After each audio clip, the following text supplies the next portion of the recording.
Dad, you are my real father.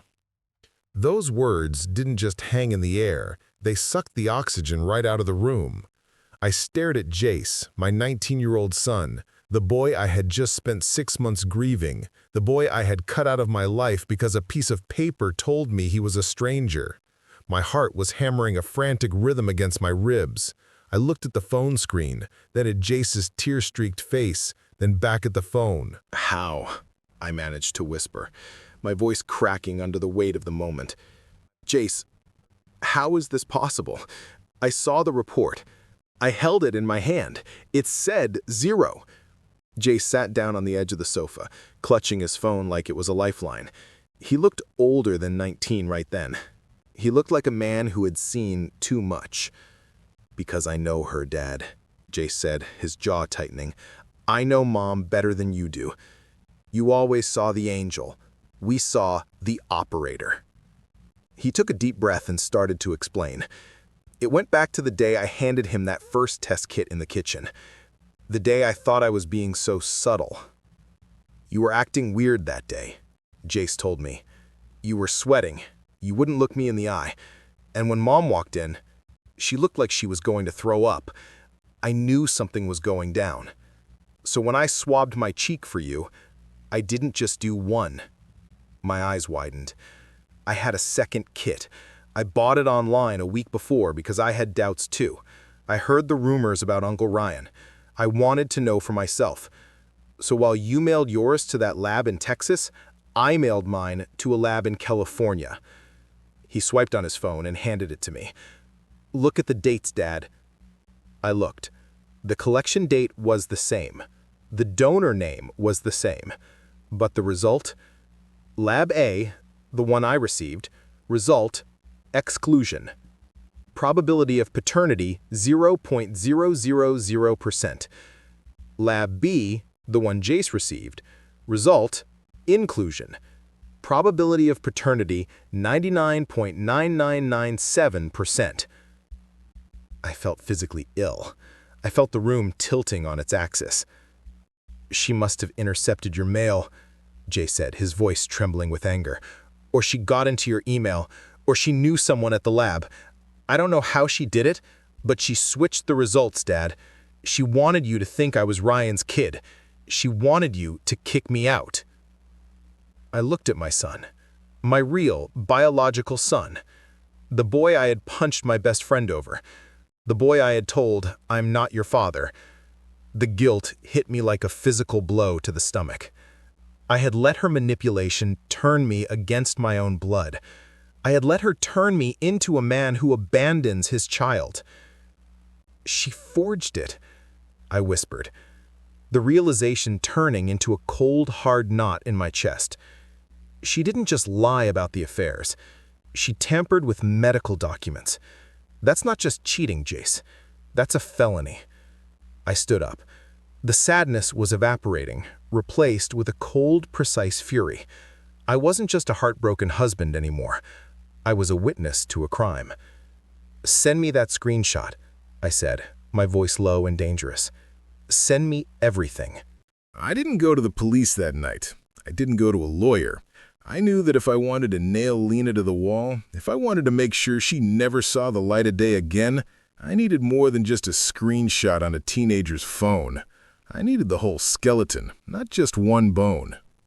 The next morning, I drove into the city to see a man named Vince. Vince was an ex-narcotics detective who had turned private investigator. He wasn't cheap, and he wasn't polite. He worked out of a small, smoke-filled office above a pawn shop, and his eyes looked like they had seen every sin mankind was capable of committing. I put $5,000 cash on his desk and Jace's phone with the screenshot. "I don't just want to know if she did it," I told him, my voice steady but cold.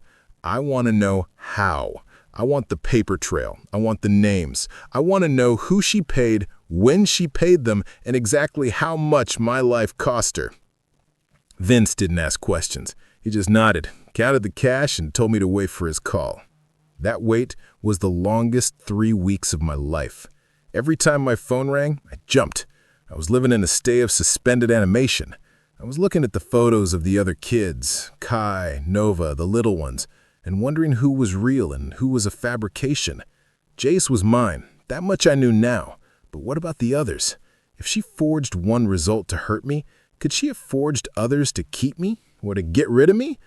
The doubt was eating me alive, cell by cell. Then, on a rainy Tuesday, the call came. "Dre," Vince's voice rasped over the line, "you better come down here and bring a stiff drink." I drove into his office in record time. When I walked in, Vince didn't say hello. He just pointed to a thick manila envelope sitting in the center of his metal desk. "You were right," Vince said, lighting a cigarette. "She didn't do this alone, and she didn't do it cheap." I opened the folder. The first thing I saw was a spreadsheet of bank transfers. Vince subpoenaed her hidden account, the one she thought I didn't know about, the one she used for her allowance. There, highlighted in yellow, were the payments. September 14th, 2024, $2,500. Transfer to Genetic Solutions, LLC. September 16th, 2024, $1,500 to Genetic Solutions, LLC. September 20th, 2024, $4,000. Consulting fee. $8,000, Vince said, blowing smoke at the ceiling. "That's what she paid in the span of 1 week, right around the time you ordered those tests." "Who is Genetic Solutions?" I asked, tracing the line with my finger. "A shell company," Vince replied, "registered to a guy named Carl. Carl used to be a lab tech at the facility you used. He got fired 2 years ago for ethical violations, but he still has friends on the inside. He's a fixer, Dre. You pay him, and he makes sure the computer spits out the number you want." My stomach turned. She had hired a hitman, but instead of a gun, he used a keyboard. "But that's not the worst part," Vince said, leaning forward. "We got into her email trash folder. She thought she deleted them. She didn't wipe the server." He slid a stack of printed emails across the desk. I picked up the top one. My hands were shaking so hard the paper rattled. From Lena to Carl88@encryptedmail.com. Subject: urgent. He is suspicious. "Carl, you have to fix this. Dre is testing Jace. I cannot let that come back as a match. If he knows Jace is his, he'll fight for him. I need him to think Jace is Ryan's son. It will break him. It will make him walk away. Make it 0%. I don't care what it costs. Just do it." I read it twice. She didn't just want to hide the truth. She wanted to break me. She weaponized Jace's paternity to inflict maximum emotional damage. I picked up the next email. "And the others, the little ones, I need the mix to be confusing. I need him to doubt everything, but make sure Lyric comes back as his. I need one hook to keep him paying child support. If they are all 0%, he might cut me off completely. Give me one match. The rest can be 0. The room went silent. I felt like I was floating outside my body. The level of calculation was psychopathic. She sat at our dinner table, ate the food I paid for, and plotted exactly which children would be mine and which would be strangers based on her financial strategy. She treated their DNA like a stock portfolio. "She played God," I whispered. "She decided who my children were based on a budget." Vince nodded grimly. "We have enough here for fraud, forgery, tampering with medical records, and probably grand larceny given the child support implications. This isn't a civil case anymore, Dre. This is prison time." I closed the folder. I felt a cold, hard resolve settle over me. I wasn't sad anymore. I was ready to burn her world to the ground. "Can we prove which kids are actually mine? If she rigged the results, I don't know who was who." "There's only one way to find out," Vince said. "We have to test them again, secretly, and this time we use a lab she can't touch." I stood up, clutching the folder. That folder was my weapon, and I was about to go to war. I left Vince's office with the folder tucked under my arm like a loaded gun. But before I could pull the trigger on Lena, I had to save the hostages. I needed to know the truth about the other 6 children. Jace was safe. He was an adult. He was mine, and he was on my team. But the others? They were still living in that house with her. They were still pawns in her sick game. I couldn't just march in there and swab their cheeks. Lena would call the cops. She had a restraining order pending, playing the terrified victim card to the hilt. I had to be smarter. I had to work from the inside. I called Jace. "I need you to do something for me," I told him, sitting in my car in the pouring rain. "I need you to talk to your siblings, the older ones, Amara, Kai, Nova, Zion. They're old enough to understand. Tell them what we found. Tell them about the forgery." "They're scared, Dad," Jace said, his voice quiet. She's spiraling. She's telling them you're crazy. She's telling them you're trying to kidnap them." "That's exactly why we need the truth," I said firmly.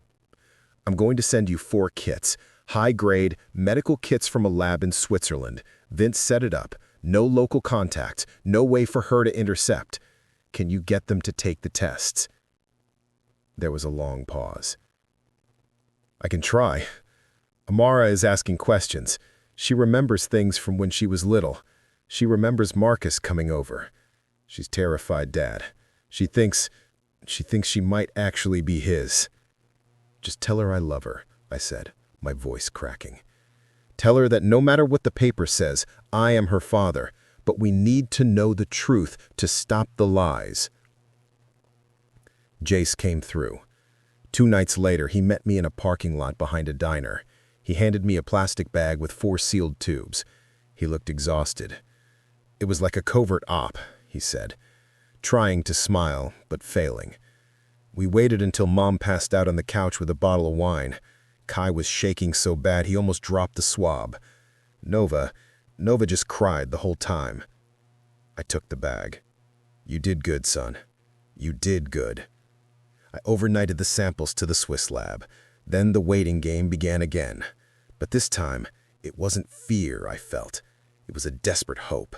I prayed that Lena's email, the one where she told the fixer to make the rest 0, meant that she had actually lied about excluding them. Maybe, just maybe, I hadn't lost everyone. 5 days later, the email pinged on my laptop. I sat at my kitchen table, Jace sitting across from me. We didn't speak. I just clicked the link. Subject 1, Amara, 16. The girl who looked nothing like me, the girl with the hazel eyes. Result? Exclusion, 0% probability. My heart sank. The first test was real. She really was Marcus's daughter. Lena hadn't lied about that one. She really had betrayed me with her boss. Subject 2, Kai, 14. The athlete, the milkman's baby, the one from the Vegas trip. Result? Inclusion, 99.99% probability. I gasped. I literally gasped for air. Kai, my boy, the boy I had distanced myself from because he moved like a gazelle. He was mine.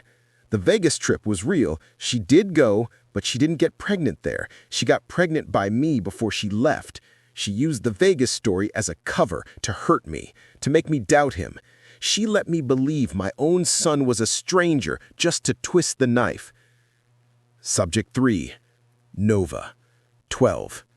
The artistic one, the co-worker's kid. Result? Inclusion, 99.99% probability. Mine. She was mine. Subject 4, Zion, 10. The ex-boyfriend's kid. Result: inclusion, 99.99% probability. Mine. I stared at the screen, tears blurring my vision. 3 out of 4. 3 of the children I had been told were bastards. 3 of the children I had mourned. They were mine. They had always been mine. Lena hadn't just hidden affairs. She had hidden my children from me. She had taken my biological legacy and painted over it with lies just to create chaos. She wanted me to feel isolated. She wanted me to feel like I was the only one on the outside. "They're mine, Chase," I choked out, pointing at the screen. "Kai, Nova, Zion, they're my blood." Jace looked at the screen, a slow smile spreading across his face. "I knew it," he whispered. "I knew Kai was one of us. He has your temper." But then the reality hit me.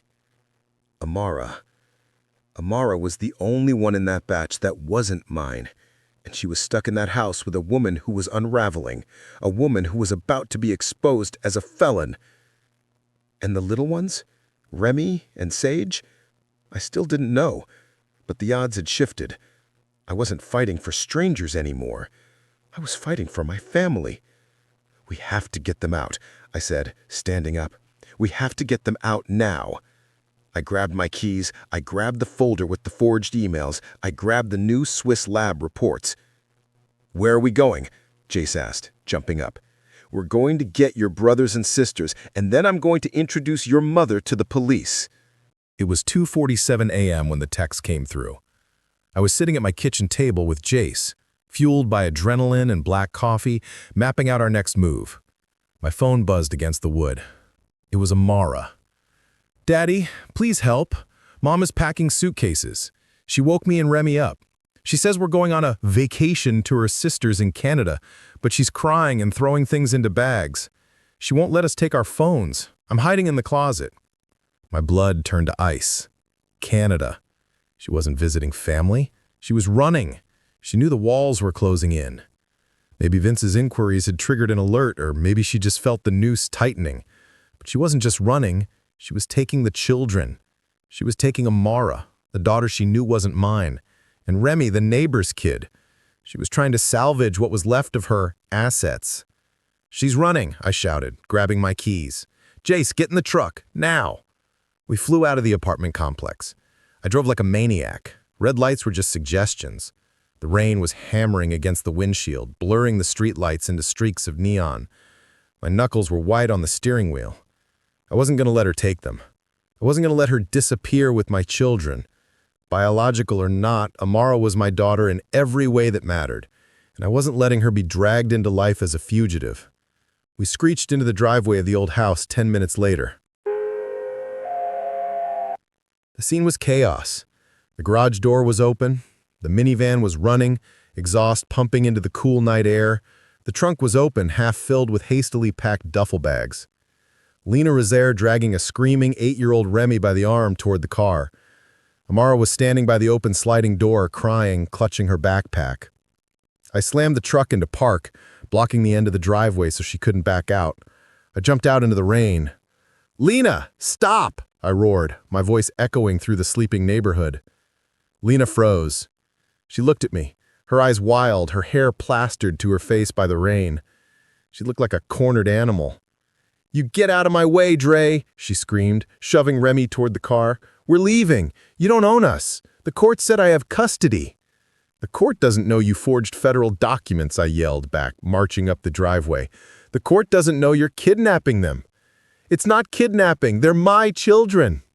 She let go of Remy and lunged at me, clawing at my chest. "You ruined everything. You happy now? You destroyed our family." I caught her wrists. She was weak, shaking violently. "I didn't destroy anything. You did. When you lied, when you cheated, when you paid a lab tech to erase my name from my son's life." "I did it for us," she shrieked, collapsing against me, sobbing hysterically. "I needed the money. If you knew they weren't yours, you would have left. I had to keep you. I loved you." "That's not love," I spat, pushing her away. "That's a hostage situation." By now, the commotion had woken the street. Porch lights were flicking on. I saw Dave, the neighbor, Remy's biological father, standing in his window watching. Other neighbors were stepping out onto their lawns, phones raised, recording the meltdown of the perfect family. Jace had run past us to the kids. He was hugging Amara, shielding Remy. "It's okay," he was saying. "Dad's here. We're not going anywhere." Lena saw Jace. She saw the way he looked at me, with respect, with solidarity, and she broke. "Ungrateful," she screamed at Jace. "I gave you life. I protected you from the truth." "You lied to me, Jace shouted back, his voice cracking. "You made me think my dad didn't want me. Get away from us." Lena turned back to the car, desperate. She lunged for the driver's side door. "I'm leaving. I'm taking them." I stepped in front of the door. "You're not going anywhere, Lena. Look." I pointed down the street. Blue and red lights were bouncing off the wet pavement. The sirens were getting louder, cutting through the sound of the rain. I had called 911 the second we hit the road. "It's over," I said, my voice low and final. Lena looked at the lights, then at me, then at the kids. Her shoulders sunk. She slid down the side of the minivan, sitting on the wet concrete of the driveway, burying her face in her hands. The officers approached cautiously, flashlights cutting through the rain. It was a scene straight out of a nightmare. My children crying in the driveway, my wife collapsing on the pavement, and the neighbors watching it all like it was reality TV. "Sir, step away from the vehicle," one officer shouted, his hand hovering near his belt. I put my hands up, palms open. "I'm the father," I said, my voice steady despite the adrenaline shaking my body. "She was trying to flee the jurisdiction with the children. I have proof of intent." I pointed to the passenger seat of my truck, where the folder sat. The folder Vince had put together. The folder that was about to end Lena's life as a free woman. "Officer," I said, watching as a female cop moved toward Lena to check for weapons. "In that folder is evidence of felony forgery, identity theft, and bank fraud.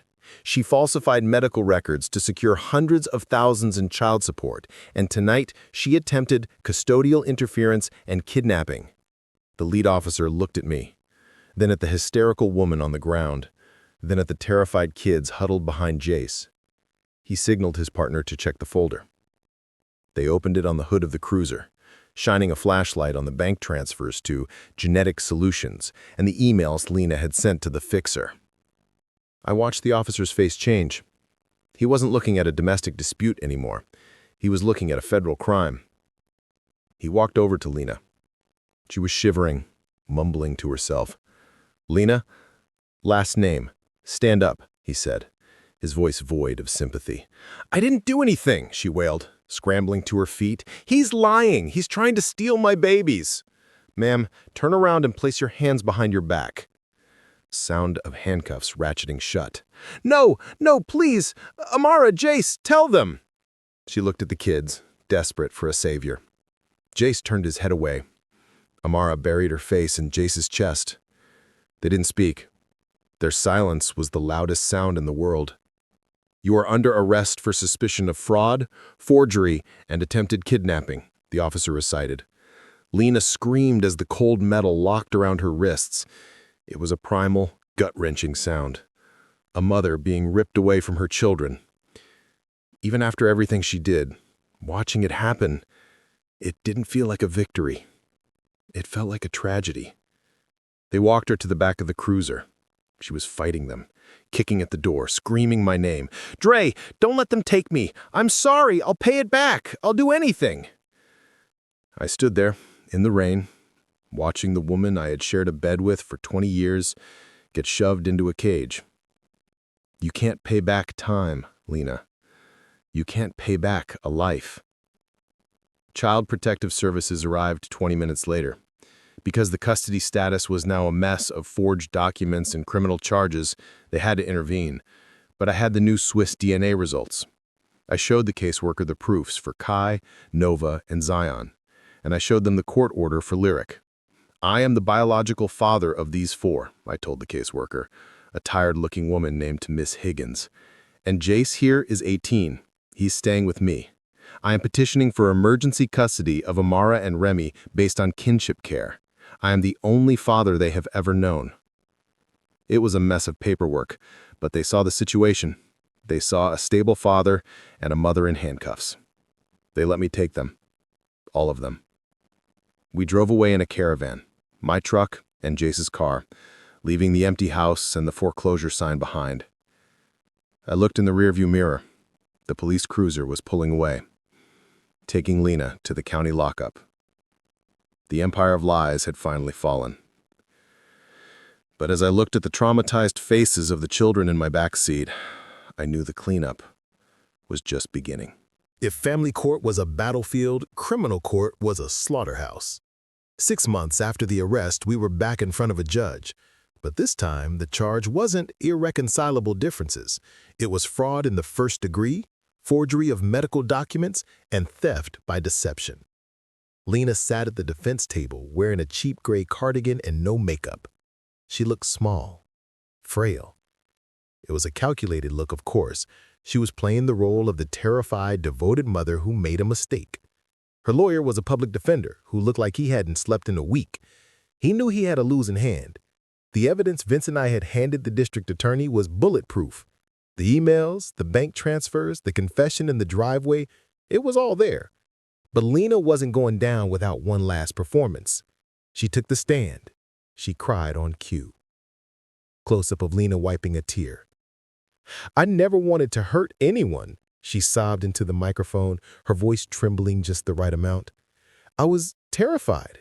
He was distant. He was always working. I made mistakes in the past, yes. I sought comfort in other men because I was lonely. But when I got pregnant, I just wanted to keep my family together. I forged those results because I knew if he found out the truth, he would leave, and I couldn't bear the thought of my children growing up without a father." She looked at the jury, she looked at me, and she tried to sell the narrative that she was a victim of circumstances, a woman doing the wrong thing for the right reasons. "I did it for love," she whispered. I felt the bile rising in my throat. Love? She paid a hacker $8,000 to erase my DNA from my son's life. That wasn't love. That was a business transaction. The prosecutor, a sharp woman with zero patience for histrionics, stood up. She held up a piece of paper. "Mrs. Last Name, you claim you did this to keep the family together, to keep Mr. Dre from leaving." "Yes," she sniffled. "Then can you explain this email you sent to your contact at the lab on September 16th? Lena froze. The prosecutor read it aloud. "Make sure Lyric comes back as his. I need one hook to keep him paying child support. If they are all zero, he might cut me off. The rest can be zero." The prosecutor lowered the paper. "You didn't do this for love, ma'am. You did this for a paycheck. You referred to your daughter as a hook. You were managing a portfolio, not raising a family." Lena stammered. She tried to backtrack, but the damage was done. The jury saw her for what she was, a predator. Then came the sentencing. The judge was a stern woman who had clearly seen enough of Lena's act. She looked over her glasses at the defense table. "Lena, your actions were not only criminal, they were morally repugnant.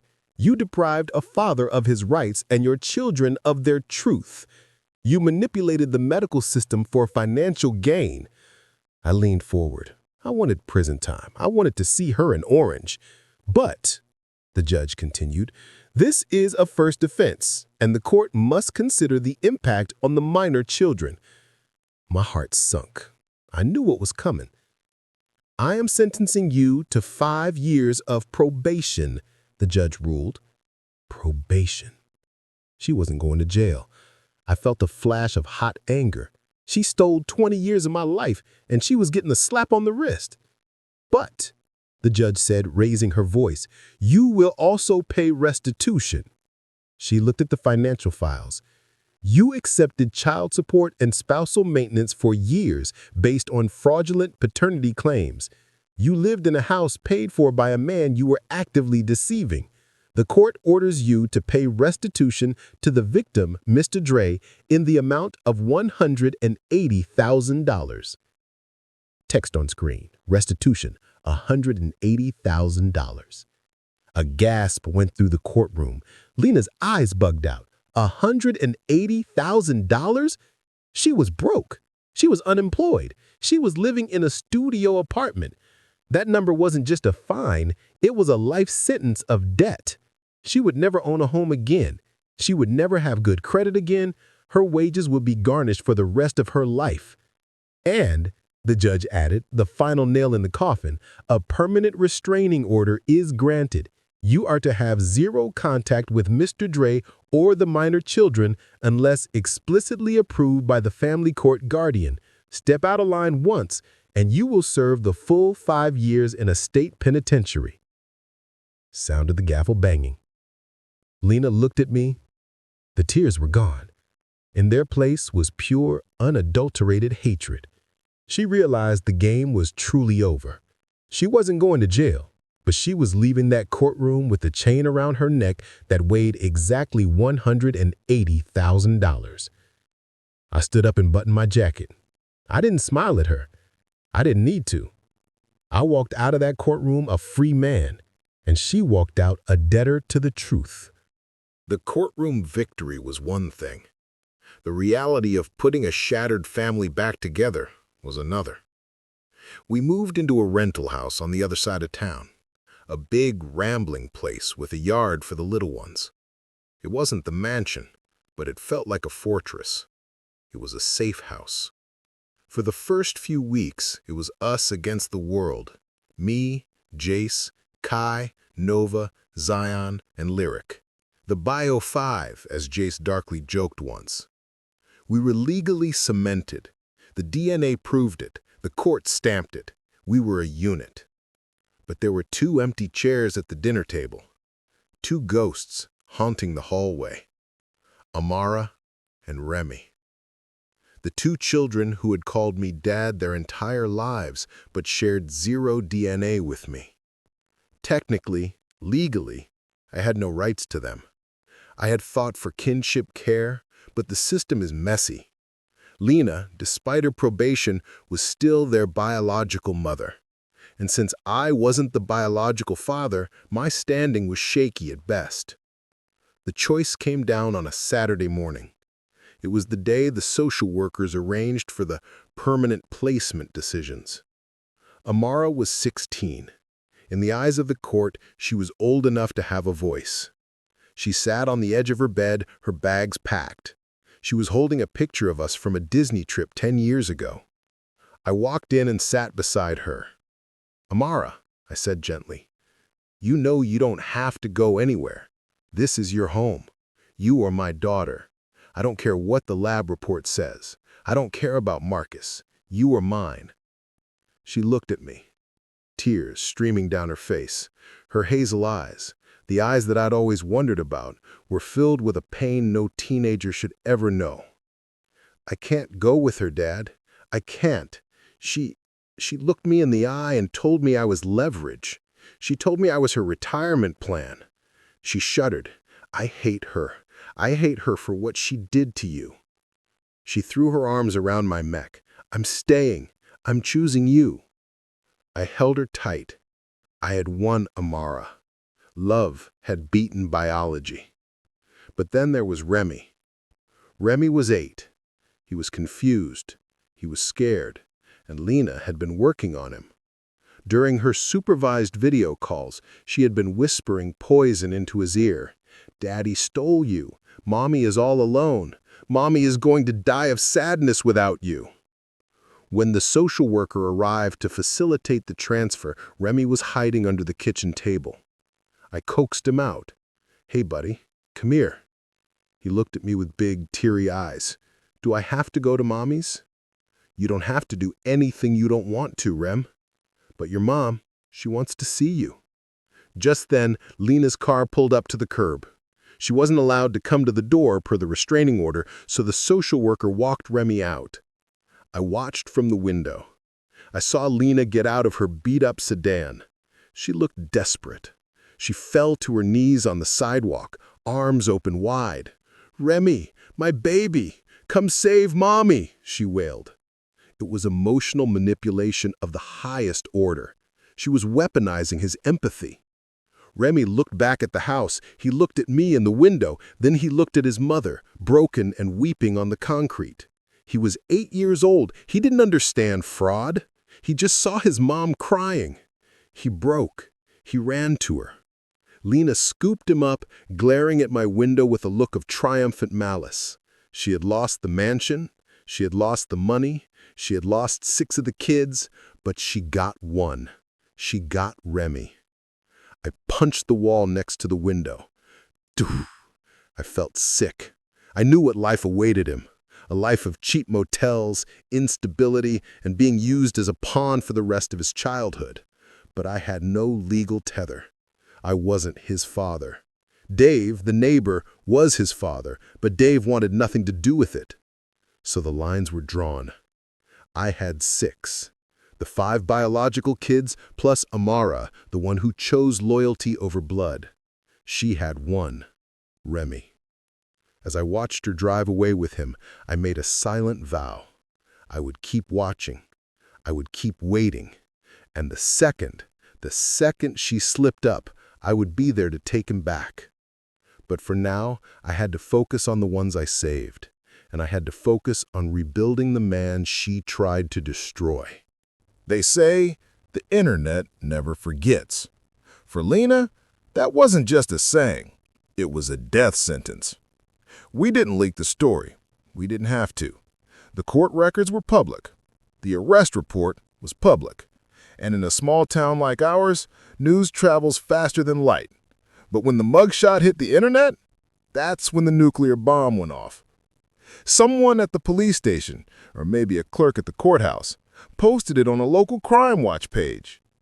Local mom arrested in massive paternity fraud scheme. Within 24 hours, it wasn't local anymore. It was national. A true crime TikToker with 3 million followers picked up the story.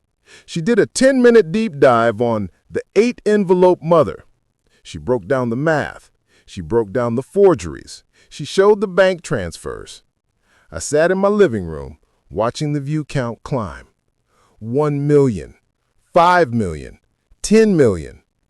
The comments were brutal. They were a digital firing squad. She belongs in prison. Worst mother in America. Imagine lying to a man for 20 years just to buy handbags. Those poor kids. Lena had spent her entire adult life curating an image of perfection.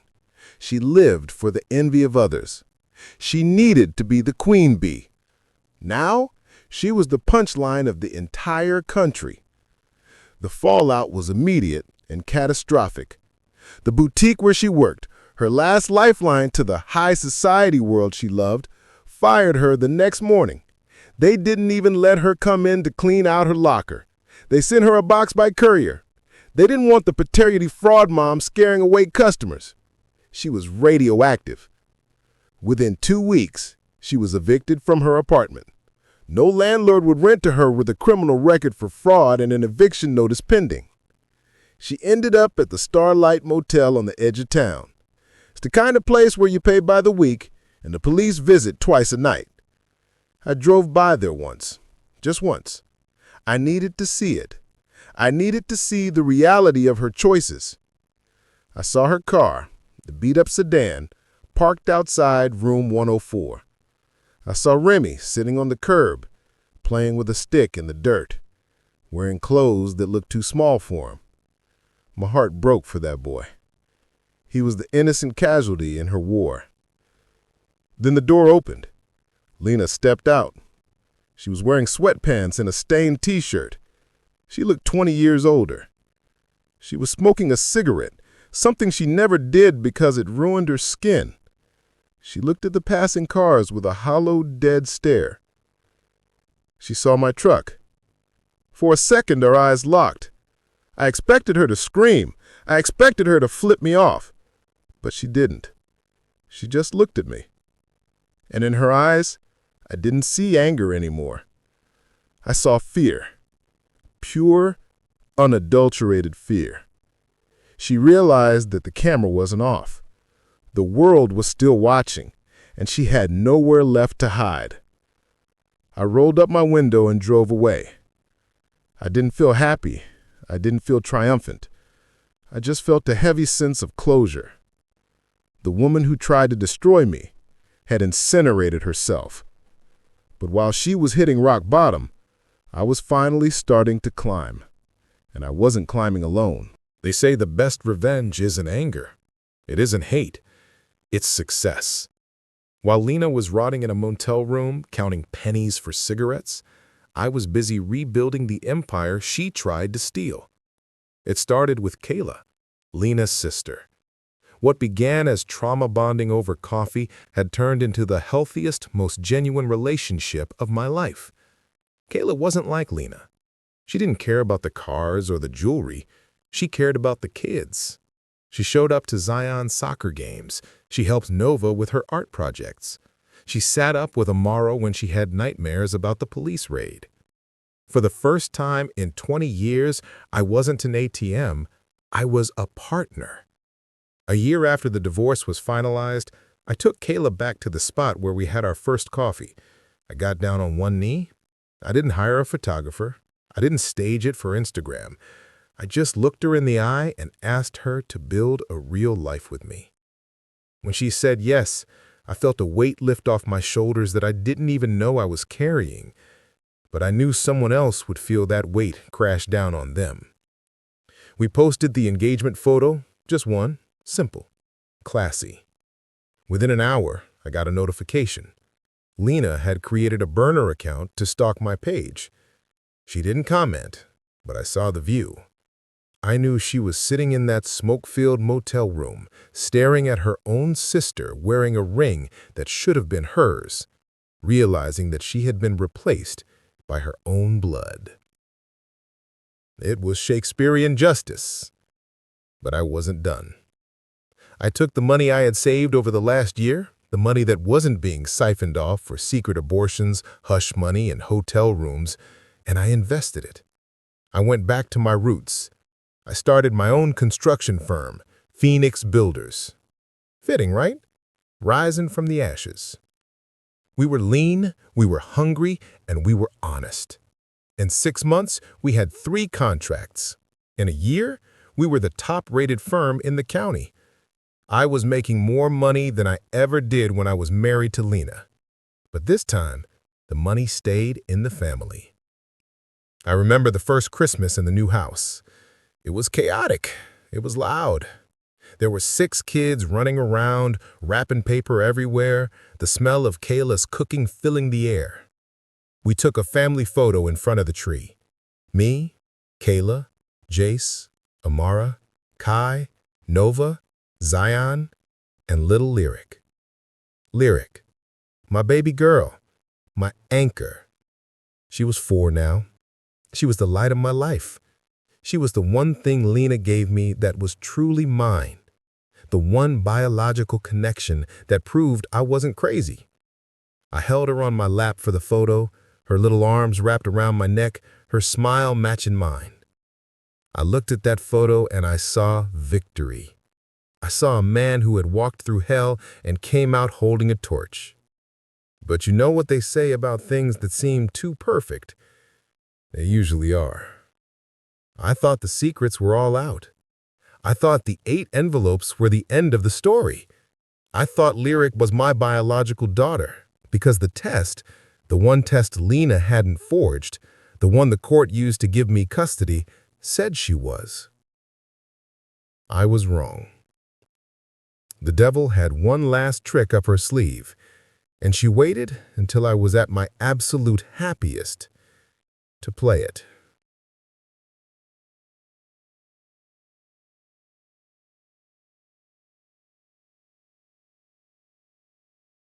It was a Tuesday, a boring, gray Tuesday, the kind of day you forgot the moment it ends. I was in my home office, reviewing blueprints for a new commercial complex Phoenix Builders had just bid on. I was whistling. I was happy. Kayla walked in with the mail. She tossed a stack of bills and flyers on my desk, kissed me on the cheek, and went to pick up Lyric from preschool. "Love you," she said, closing the door. "Love you too," I replied, not looking up. I sifted through the mail. Electric bill, water bill, advertisement for lawn care, and then a brown manila envelope. No return address, no stamps, just my name. DRE, scrawled in black marker. The handwriting was jagged, angry, familiar. My stomach tightened. I knew that handwriting. I picked up the letter opener, the same one I had held in my hand the night I opened the first 8 envelopes. My hand wasn't shaking this time. I was angry. What now, Lena? I thought. A death threat? A suicide note? Another beg for money? I sliced it open. There was no letterhead. Just a single sheet of notebook paper covered in frantic, scribbled writing and a folded-up document stapled to the back. I unfolded the document first. It was a DNA report, a new one, dated 3 days ago. Subject 1, Lyric, last name. Subject 2, Dre, last name. I frowned. Why was she testing Lyric? We already did this. The court did this. I did this. Lyric was mine, 99.9%. She was the anchor. I looked at the bottom of the page. Probability of paternity, 0.00%. I blinked. I wiped my eyes and looked again. 0. That's impossible, I thought. I tested her myself. The court verified it. Then I read the handwritten note stapled to the front. And as I read the words, the blood drained from my face so fast I felt dizzy. The room started to spin. The silence in the house became deafening.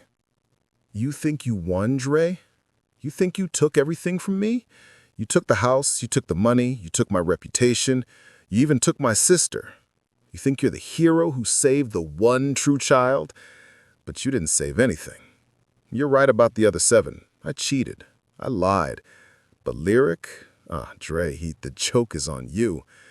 Do you remember the night she was born? It was a C-section. I was drugged up. They took the baby to the nursery. But I saw her first. I saw her before they took her away. She was light, Dre. Too light. She had blue eyes. She looked exactly like the personal trainer I was seeing. I knew you'd know. I knew you'd do the math. I couldn't let you see her. So I walked down to the nursery that night. The nurse was asleep at the desk. I found a baby that looked like you. Dark skin, dark eyes, a little girl with a pink tag. I didn't forge the test results for Lyric, Dre. The DNA doesn't match because she isn't yours, but she isn't mine either. I swapped the wristbands. I swapped the bassinets. The girl you're raising, the girl you love, the girl you call your anchor, she is a stranger. I stole her to keep you. And my real daughter, the one I gave birth to, she went home with another family. Good luck figuring out who you're actually sleeping under the same roof with. I dropped the letter. It floated to the floor like a feather, landing on the rug. I couldn't breathe. I couldn't scream. I couldn't move. Lyric, my baby. The girl whose laugh filled this house. The girl who fought the entire legal system to keep. She wasn't mine. She wasn't Lena's. She was a kidnapped child. I had spent 2 years destroying Lena for fraud. I had spent 2 years fighting for the truth, and in the end, the only thing I had truly fought for was a crime scene that I'd been tucking into bed every night. I stared into the camera lens. I felt the tears coming, hot and fast, burning my cheeks. But I didn't wipe them away. I just sat there, paralyzed by the magnitude of the horror. 20 seconds of silence, just the sound of the clock ticking on the wall. Tick, tick, tick, counting down the seconds of my former life. I don't even know who I am anymore.